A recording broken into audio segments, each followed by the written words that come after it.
You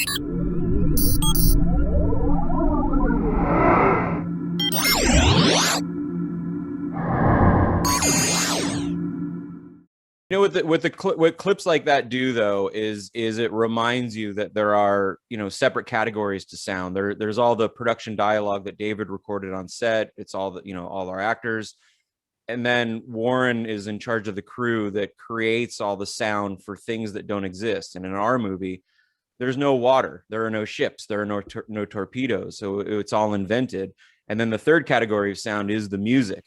And you know, a lot of people just go for the ride of a movie, and they don't really think about, you know, it's easy to think about the music in terms of all the separation of all the different elements, because we've all seen bands play, you know, there's a separate guitarist and a separate vocalist. The sound effects are the same way. You know, every single element is all created separately. And that way we have ultimate control over it. We can decide what to hear and when. Just like David's production dialogue, every actor would be on a different microphone, and we can decide when do we want them to overlap, who do we want to be clear, who do we want to focus on, who do we want to bury under sound effects. And that's the fun part of what we get to do. And one really cool thing about this year that I'm sure you guys all know is it's the first year that the Academy has combined sound editing and sound mixing into one category. And so even though David and I only really interacted via email and phone calls when he was on the set and I was just getting ready to start the job, I love that we're being recognized together, the three of us and Michael Minkler, as one team. That's why playing the separate clips is cool, but I really like just watching the clip with everything in it because we all did it together, you know? I mean, this movie had from Tom Hanks down, this movie had a wonderful team sense. And so this is the best sound. It's not editing, mixing, this, that, it's us, you know? All right, we'll take our first question from Alfonso Diaz at Nuestro Tele. Hello and congratulations. This is wonderful that you are recognized by the Oscars. And the question is about, I'm familiar with the lines of editing. And so when it comes to be audio, how many lines were there? How many layers in a scene like the one that we just saw are together, and how do you coordinate all of them? Good question. A lot of lines. You're describing like what an Avid looks like, and you see all the tracks. More than one computer can handle. I know that Bo and I were working with 3. There were 2 others, and this is in the mix portion. But David, you want to talk about the amount of tracks you recorded? I think that's pretty interesting. Yeah. Hi, welcome everybody. We placed a lot of microphones, not only on our actors, but in and around the environment where they were working, because for a lot of the time, the set was gimbaled. When you see that clip and you see Tom struggling to get, you know, from one side of the ship to the other, he was actually walking at 30 degrees. The whole set moved to that angle. So in a lot of what we did, we didn't really know where the actors were going to land. It was very untraditional in the blocking, and you know, there was such tight quarters. We couldn't do the boom operators, you know, couldn't move around as they wanted to.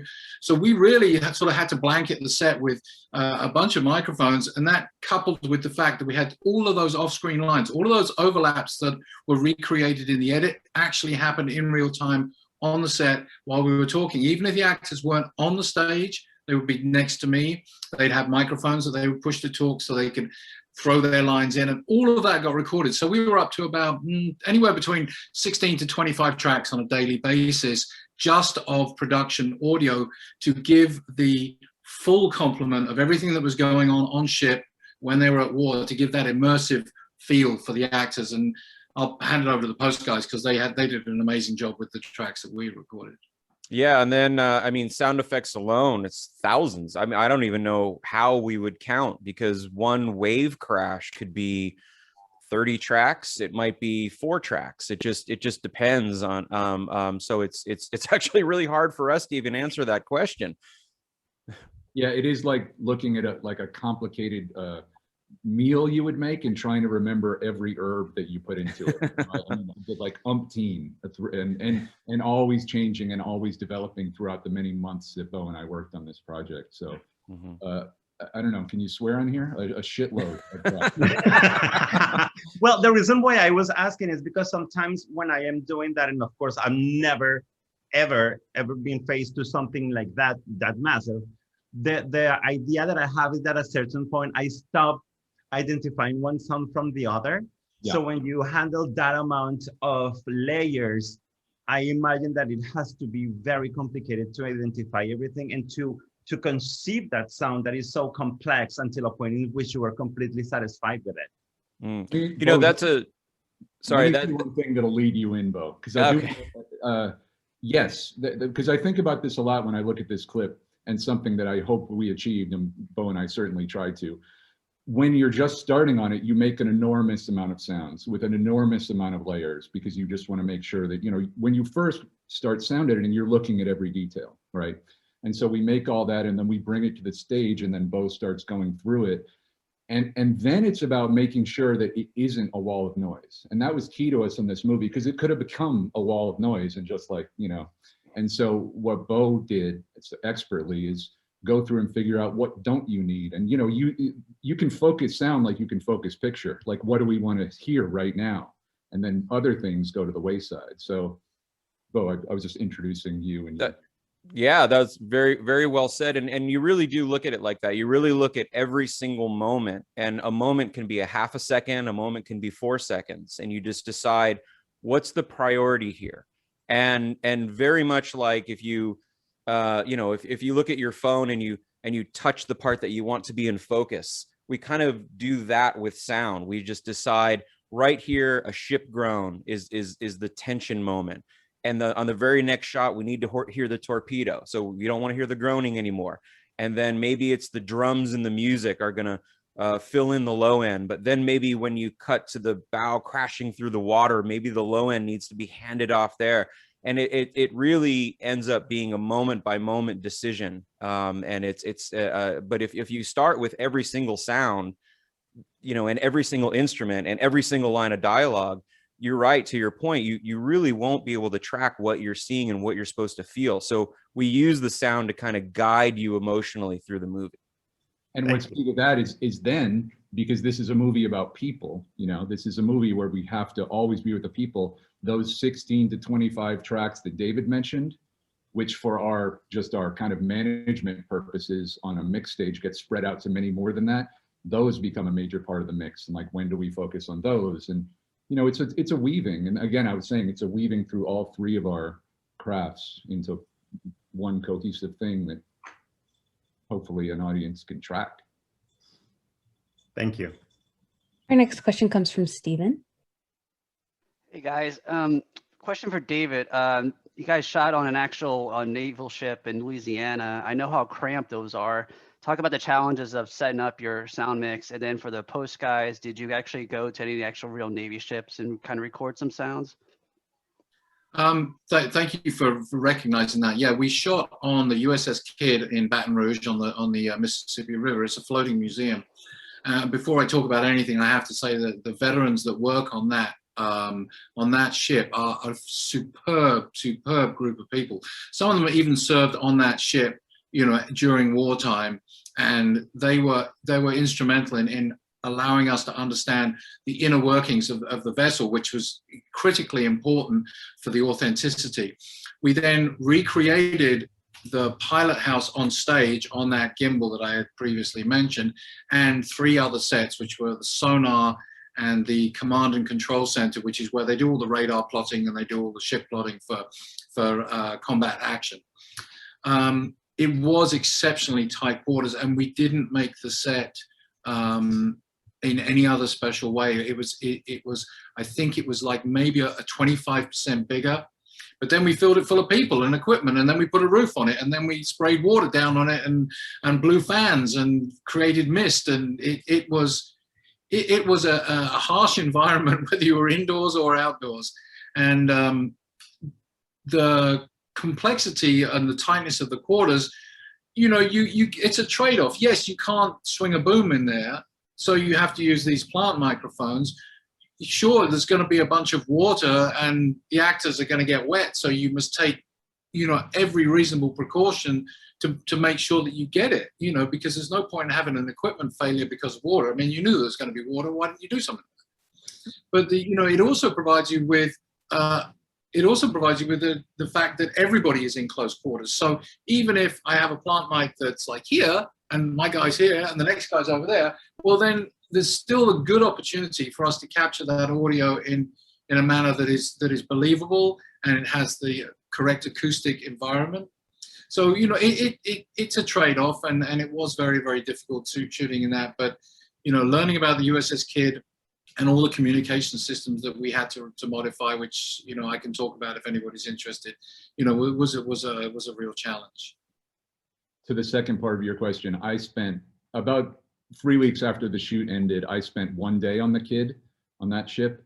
And it was just one day, but I was toured by a small group of those veterans that David mentioned, and amazing, wonderful, humbling, such wonderful guys.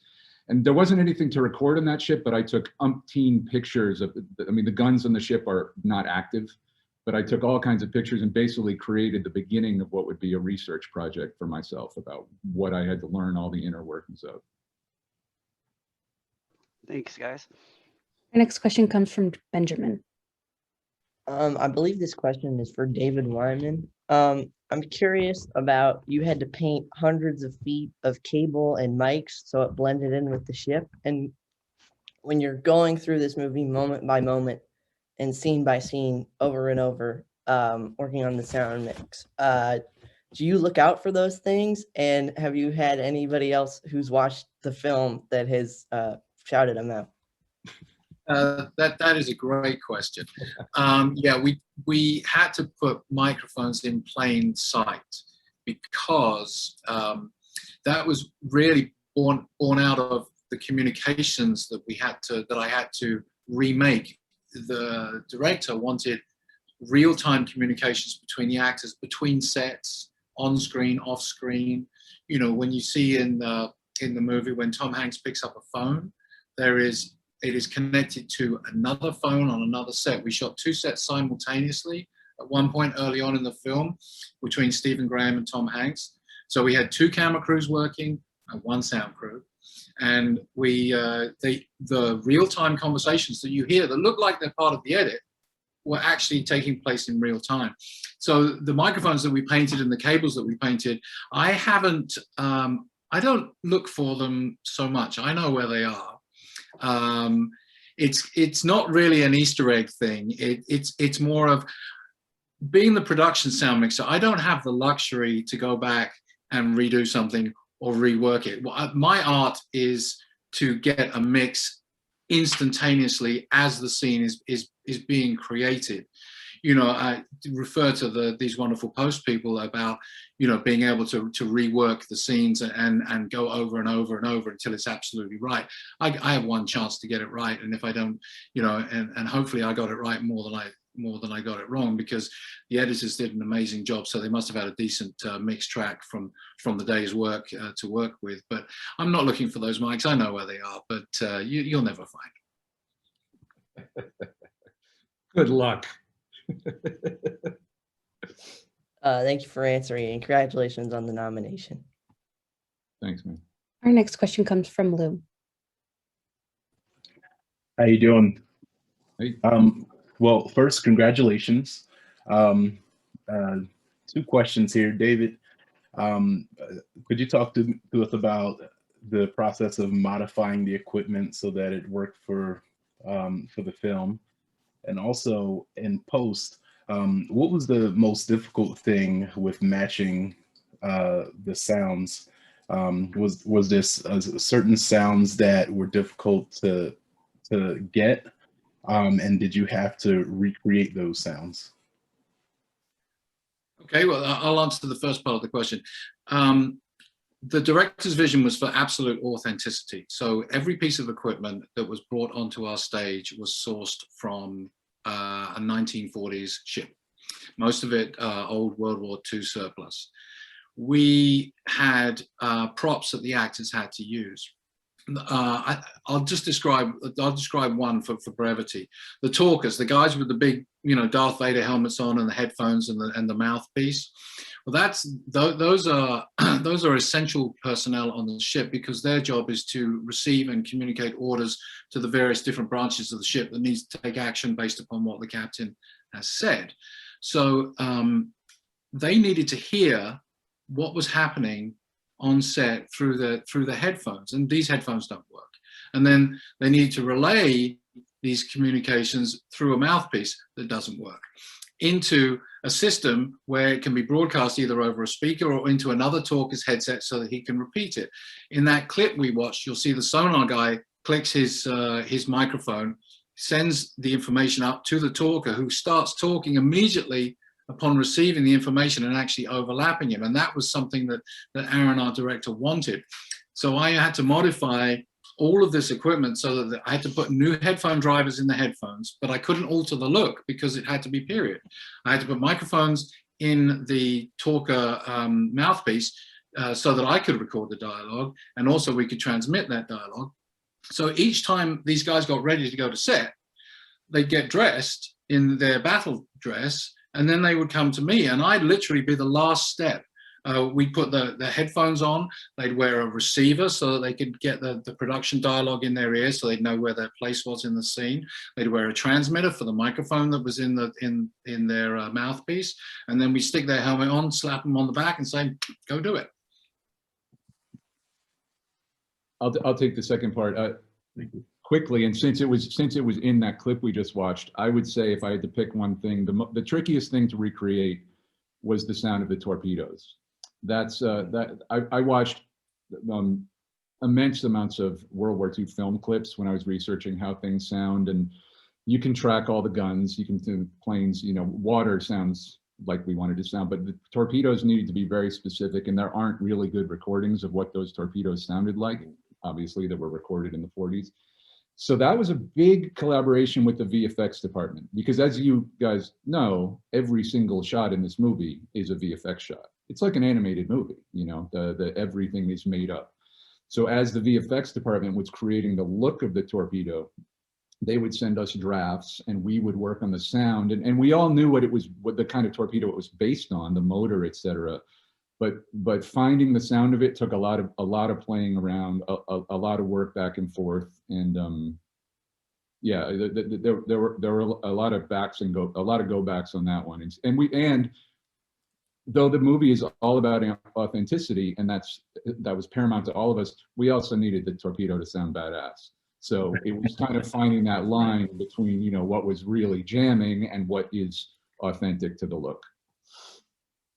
I tell you, well, having seen the movie, it was fantastic. Actually, the sound was great for this film. Thanks, man. And we'll take our last question from Rafael. First off, congratulations on the Oscar nod. Obviously, well deserved. This movie has so many moving parts. It's pretty dynamic, all from beginning to end. You know, I think the first question has to be, you know, were you guys aware? Open question to the three of you. Were you guys aware of what you were getting into when you first brought into the project? You want me to start? Always. Well, I'll start because I think I saw the script first. Let's put it that way. I was called by the director. I sent a copy of the script. And the first thing I realized is that I know absolutely nothing about World War II naval ships. You know, it was literally, I'm reading the script and I'm like, how does all this stuff work? So, and I think to admit that you know nothing and that you have to do the research is a lot more freeing than assuming that you know something and then pursuing a path which invariably doesn't lead you anywhere that you want to go.